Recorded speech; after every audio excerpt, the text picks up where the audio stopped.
संस्कार विधि कहती है कि हे राजन, अब तुम सब दंड देने के अधिकारी हो, लेकिन एक दंड है जो तुम पर भी लागू है और वो है धर्म का दंड। राजनीति के सत्ता के गलियारों में बैठे इन लोगों को सच दिखाने का काम अगर कलम ईमानदारी से कर जाए तो सत्ता के मद में चूर इन नेताओं को जमीनी सच दिख सकता है।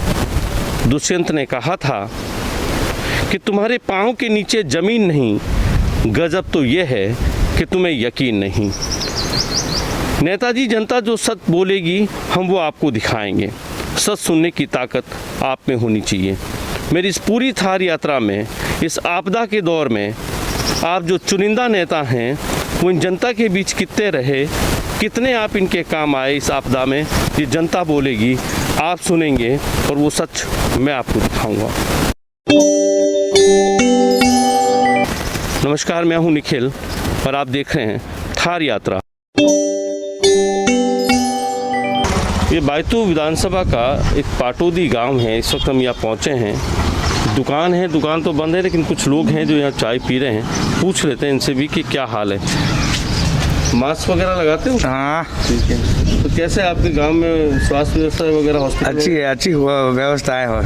अच्छा, वो आते हैं जो आप जिनको वोट देते हो, व्यवस्थाएं कौन कौन आए नेता आपको संभालने इस दर्द में आपके साथ? हरी चौधरी, रशीदा बानू, लाल चौधरी। जनता में जागृति का मैसेज है। हमारे राजस्व मंत्री हरीजी चौधरी है, उन्होंने यहाँ पर 4 पंचायतों की एक मीटिंग ली है। घर टू घर जा रहे हैं, समझा रहे हैं लोगों को। हुआ है, ऐसी वैक्सीनेशन भी हुआ है। और इससे ऐसा लोगों में जब जागृति आती है तो लोग पालना करते हैं और जीना सब चाहते हैं, है कि नहीं। और कोविड-19 की सुरक्षा के नियमों की पालना भी करते हैं, समझाते हैं, नहीं तो बिल्कुल समझ में बैठती है। हम प्रत्येक व्यक्ति को समझाइश करते हैं कि भाई जीवन जरूरी है, एक बात है, इसलिए आप सावधानी रखें, ये बात है। चुनौतियाँ तो ये है कि हमारा कर्तव्य है और ये महामारी चल रही है। महामारी में प्रत्येक लोग को समझाना है, समझाएंगे तो उसकी पालना करेंगे। और सरकार हमको सैलरी दे रही है तो हमको काम करना चाहिए, चाहे कितनी गर्मी हो, कुछ भी हो, है कि नहीं। कर ड्यूटी होती है, एक बात है। हमारे यहाँ राजस्व मंत्री और बायतू विधानसभा से विधायक श्रीमान हरीजी चौधरी है। उन्होंने फिलहाल अभी पाटोदी में भी मीटिंग ली थी और हमारे यहाँ इसी स्कूल में मीटिंग ली थी। वो अपनी ड्यूटी अपनी तत्परता से निभाते हैं और समझाते हैं कि बिल्कुल भाई सजग रहो वगैरह, इस प्रकार से पूरा करते हुए निभाते हैं। जालम सिंह। कोविड सेंटर तो बनाए थे, लेकिन मतलब फ़ायदा ये मिल पाया कि यहाँ हमारे 24 घंटे लोग रहते हैं हम सब। तो ऐसा कोई केस जैसे पता लग गया भाई उस घर में कोई पॉजिटिव आ रहा है या बाहर से लोग आ रहे हैं, तो तुरंत हम लोग वहाँ पहुँच जाते हैं, उनको और आइसोलेट कर लेते। ये फ़ायदा इससे मिला। तो आपके जनप्रतिनिधि हैं? हाँ जी। उनका क्या किरदार रहा है इस पूरे जागरूक अभियान में? जनप्रतिनिधियों ने हमारे को सहयोग दिया था। जैसे छोटे स्तर के जो जनप्रतिनिधि थे, जो वार्ड पंच है, सरपंच है, उन्होंने भी हमारे साथ सहयोग दिया ढाणियों में सर्वे करवाने में। या कोई बाहर से आ गया, मान लो हमारे को पता नहीं लग पाया, तो उन्होंने हमारे को जल्दी बता दिया भाई ये लोग बाहर से आए हैं या ये लोग खांसी जुकाम या इससे पीड़ित हैं, तो आप तुरंत पहुँचिए। उसके बाद में हम एमएलए साहब श्री हरीश जी, राजस्व मंत्री जो है, वो भी बार बार हमारी मीटिंगें लेते रहे, बार बार हमारे से जुड़ते रहे। बार बार उन्होंने सबके फ़ोन नंबर लिए और जो लोग बीमार थे उन सबके फ़ोन नंबर थे, उनसे वो पूछते कि आपके वहाँ टीम आई या नहीं, आपको टिकट दिया या नहीं दिया। मतलब उनकी ऐसी अच्छी रणनीति थी कि हर ढाणी हर गाँव में उन्होंने मतलब अच्छा संपर्क किया। 40 डिग्री तापमान से ऊपर तपता ये थार का रेगिस्तान आप जो मेरे पीछे देख रहे हैं, ये थार डेजर्ट है। मैं अपनी इस थार यात्रा में सिर्फ ये जानने निकला हूँ कि इस कोविड के दौर में वो रहनुमा जो इन्हीं लोगों से, इन्हीं दूर दराज की गाँवों में, ढाणियों में रह रहे लोगों से वोट लेकर सदन तक और संसद तक पहुँचते हैं, इस दौर में क्या वो उनके बीच आए, उनके बीच खड़े रहे।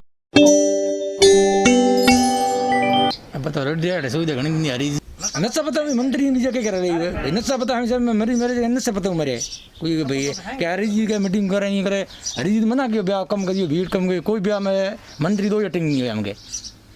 मंत्री गलती भाई तुम हमें देखो 15 जन बेल्ट में थे तो 3 दिन बाद ऑर्डर दे दें मैं खर्च को आवन भाई क्या गवर्नमेंट रो कोई नहीं हो हैं बे आदमी में इलाज लागी हंगोरी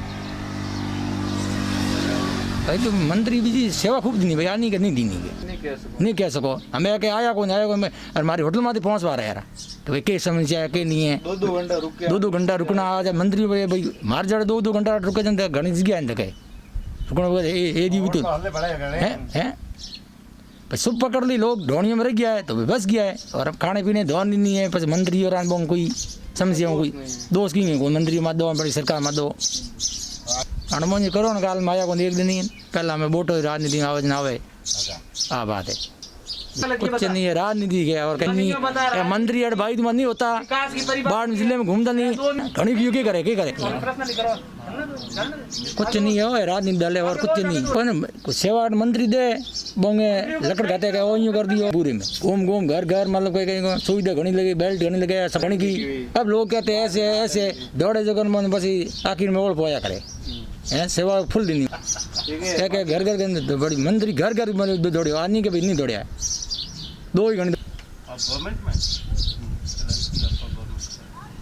मंत्री घनी सेवा देनी आने के भाई दिन नहीं भाई वो बच्ची फुल की भी आने के बता तो लोग खूब मरते आते हैं दिन मशीनों बीजे लगे तो मशीन आज 1 लाख रुपए खर्च आता है हमने ऐसे बोला भाई हनुमान जी आ रहे खूब भाई अगली बार थोड़ा आना चाहिए बाढ़ में जिले में थोड़ा ध्यान देना चाहिए। नाम ओम प्रकाश है। इस आपदा के दौर में वो नेता दिलों में थे जो बाड़मेर के जो लोग तरह के अस्पताल बना देना मुश्किल है, अच्छा काम है, उससे फायदा हुआ। बिल्कुल फायदा हुआ। बाइतू के अंदर जैसे देखे तो हॉटस्पॉट था ये कोरोना के अंदर, सबसे ज़्यादा मरीज बाइतू के अंदर आ रहे थे और उस समय बाइतू का जो अस्पताल था उसकी हालत बहुत ख़राब थी। यहाँ पर मतलब बेड नहीं मिल रहे थे, तब इमरजेंसी के अंदर बाइतू कॉलेज के अंदर 100 बेड का हॉस्पिटल बनाया, इमरजेंसी बना कर वहाँ पर मरीजों को जो कोविड वाले थे उनको वहाँ भर्ती किया और डॉक्टरों की सेवा वास्तव में बड़ी सराहनीय थी। डॉक्टर जोगिंदर सारण यहाँ के हैं, स्थानीय ही हैं, उनकी टीम ने जो काम किया है काबिल तारीफ़ है। उनकी बदौलत और जो सरकार के नुमाइंदे हैं हमारे यहाँ के जनप्रतिनिधि, उनकी भी बड़ी अच्छी मेहनत रही थी। हमारे यहाँ के जो रेवेन्यू मिनिस्टर है उनकी देख रेख अच्छी थी। डॉक्टर जो जोगिंदर जी है उनकी बहुत बढ़िया। जैसे मारवाड़ के अंदर कोई ज़्यादा ये काम और विकास मायने नहीं रखता है। इसके अंदर सबसे पहले तो हम लोग देखते हैं कि भाई उम्मीदवार है उसकी जाति क्या है। रियल बात बता रहा हूँ आपको यहाँ के, ठीक है ना। नेता की सबसे पहले जाति देखते हैं, उसके बाद में बाइतू विधानसभा की बात कर रहा हूँ। और बाकी जो नेता है उनको पता है कि जनता क्या चाहती है, जनता कोई काम से कोई मतलब नहीं है उनको, तो बस ठीक है अपनी कास्ट का नेता होना चाहिए। पहली बात तो ये है। उसके बाद में कौन ज़्यादा आ रहा है, कौन जा रहा है, ज़्यादा बातचीत कौन कर रहा है, हथई ज़्यादा कौन कर रहा है, उससे मतलब है। और जो आप गप्पे मारो काम होते नहीं, काम का कोई मतलब नहीं है। बाइतू के अंदर एक मैं आपको बात और बता रहा हूँ, जो भवन की दृष्टि से देखें ना तो सबसे बड़ा हॉस्पिटल है बाटाड़ू का। आप जाना एक बार, बाटाड़ू हॉस्पिटल सबसे बड़ा है, लेकिन सबसे बुरी स्थिति उस हॉस्पिटल की है, सबसे बुरी स्थिति है उस हॉस्पिटल की। CHC PHC की हालात दयनीय है। बाकी कोविड के अंदर काम अच्छा हुआ, जो कोविड सेंटर खुले हैं इनमें काम अच्छा हुआ है, लेकिन उससे पहले अगर इनकी हालात सुधार लेते ना CHC PHC की, नर्सेज नहीं थी, उस वजह से लगभग तो ये माहौल बिगड़ा। उसके बाद में फिर इसको कंट्रोल अच्छा किया गया, नहीं तो और भी ज़्यादा बिगड़ सकता था ये।